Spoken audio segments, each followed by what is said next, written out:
Քիչ առաջ առաջինի եթերում Հայկոյի մենահամերգն էր, իսկ այս պահին նա մեր տաղավարում է եւ մենք նրան սիրով ողջունում ենք բարի լույս Հայկո։ Բարի լույս։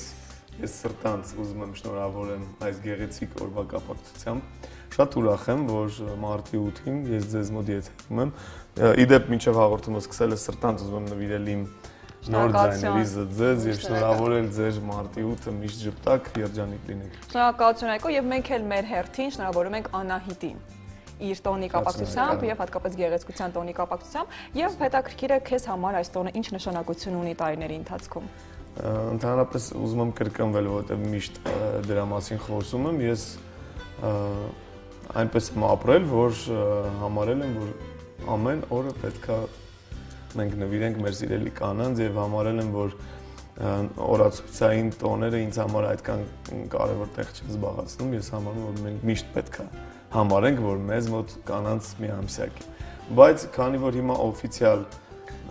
ամբողջ աշխարհն է նշում մարտի 8-ը եւ հետո մենք արդեն ունենք ապրիլի 7, համարում ենք, որ այդ մի ամսյակը նվիրված է կանանց, ես շատ ուրախ եմ, որովհետեւ ուրախ օրեր, ամեն ինչը ձեզ է նվիրված բնականաբար։ Որովհետև այսօր 21-րդ դարում, երբ կանայք սկսել են հավասար քայլել տղամարդկանց հետ, գոնե թե մեկ ամիսը պետք է նվիրված լինի իրենց։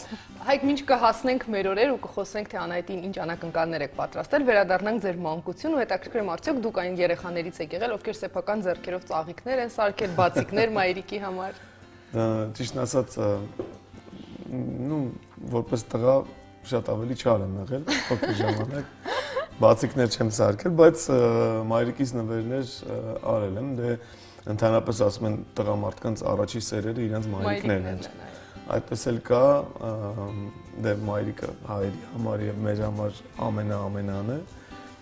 Անգամ չեմ հիշում, միշտ էլ նվերներ։ Խոսեցեք մայրիկի մասին, որ իսկապես առաջին սերը ցանկացած տղամարդու համար լինում է իր մայրը, իսկ որքանով է դա համապատասխանում իրականությանը, որ տղամարդը հասուն տարիքում, երբ ընտրում է իր համար իր կյանքի ուղեկից,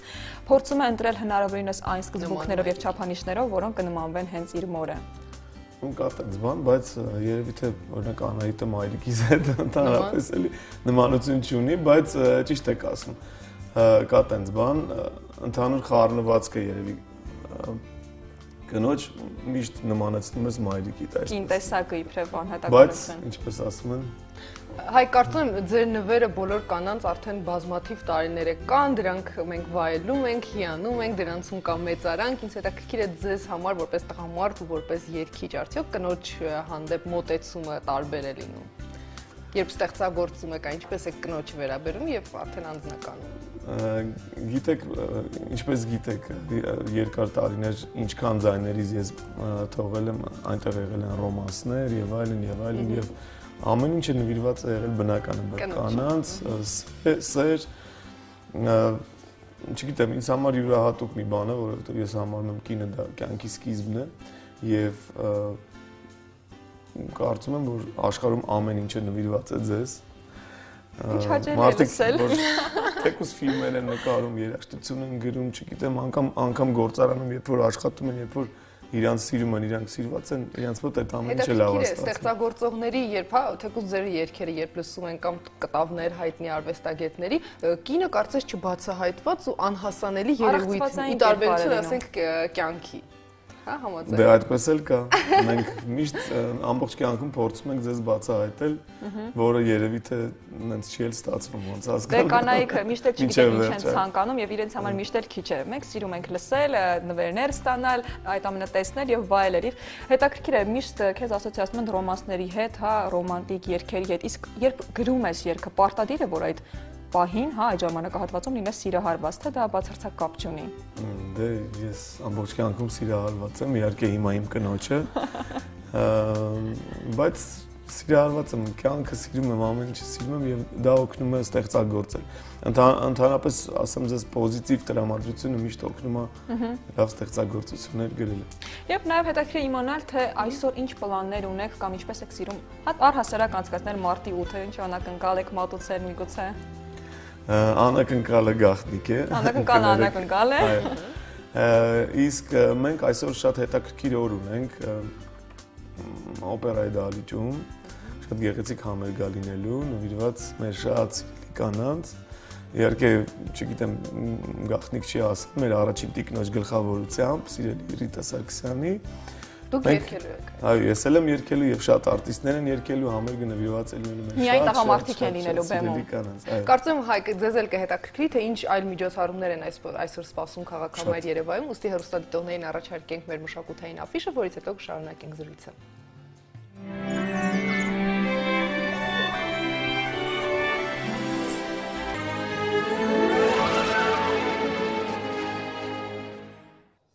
Եվ մեր տաղավարում դեռ գտնվում է Հայկոն, շարունակենք մեր զրույցը եւ անդրադառնանք 21-րդ դարի կանանց եւ երիտասարդ աղջիկներին, ովքեր այսօր կամա թե ակամա չափազանց շատ են ուշադրություն դարձնում նվերներին եւ իրենց համար սկսել են կարեւորել նաեւ նվերների արժեքը։ Քեզ համար որքանով է դա կարեւոր, երբ նվեր ես մատուցում։ Ну, արժեքը մի քիչ տենց հարաբերական է, որովհետեւ կարող է լինի ինչ որ յուրահատուկ նվեր, իմ կարծիքով երևի յուրահատուկ նվեր է պետք անել, ոչ ստանդարտ։ Եվ դա ավելի թանկ լինի։ Հիմա մեզ շատ տղամարդիկ են դիտում ու կարծում նրանցից շատերը դեռ չեն կողմնորոշվել, չեն հասկանում, թե ինչ կարելի իրենց սիրելի կնոջ մի տարբերակ դուք կառաջարկեք օրիգինալ նվերի։ Կարող են երգ նվիրել։ Ոչ բոլորն ունեն ձեր Հայկոն առաջարկում մի բան, ինչը ոչ բոլորը կարող են նվիրել։ Չէ, դե ասեմ ամենահետաքրքիրը, որ ես միշտ համարել եմ, որ երկարվեստը ընդհանրապես իմ աշխատանքն է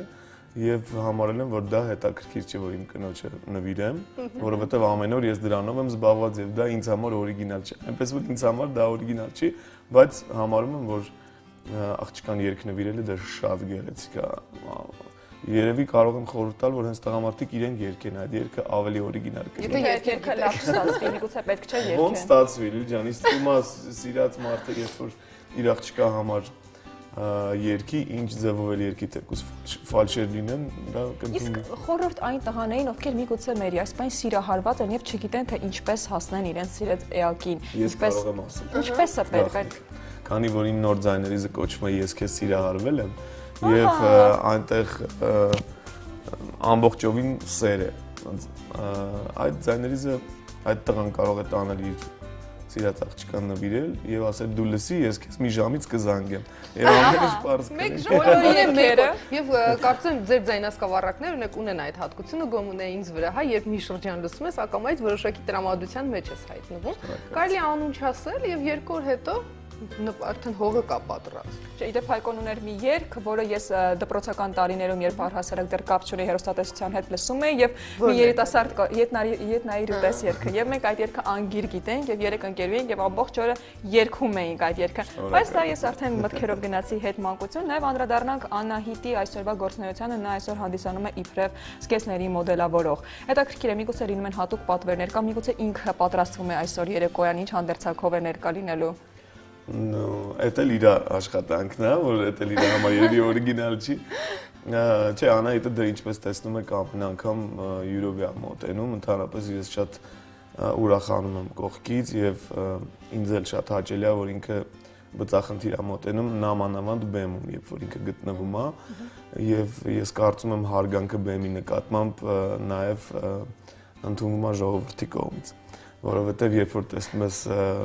մարդիկ բեմը հարգում են եւ հագնված են, պատրաստված են այդ օրվա համար, դու շատ ուրախ ես եւ շատ հաճույքով ես նայում։ Հետաքրքիր նաեւ իմանալ, արդյոք կտեսնենք Անահիտին մոտ ապագայում բեմում իբրև երգչուհի։ Հա, կտեսնենք։ Նաեւ նոր տեսահոլովական նկարում, նոր երգի վրա ես ու Ավետն ենք գրել, այնպես որ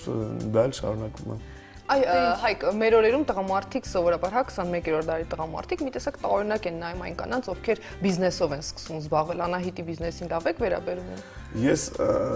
հիմա նենց կստացվի, ես որ տենց ամենաիդեալական տղան եմ նենց եմ խոսում, չէ՞, բայց իրոք ես համարում եմ, երբ որ մեր կանայք ուրախ են, շուրջ բոլորը ամեն ինչ լավ է ստացվում, եւ ես համարում եմ, եթե իմ կինը ուզում է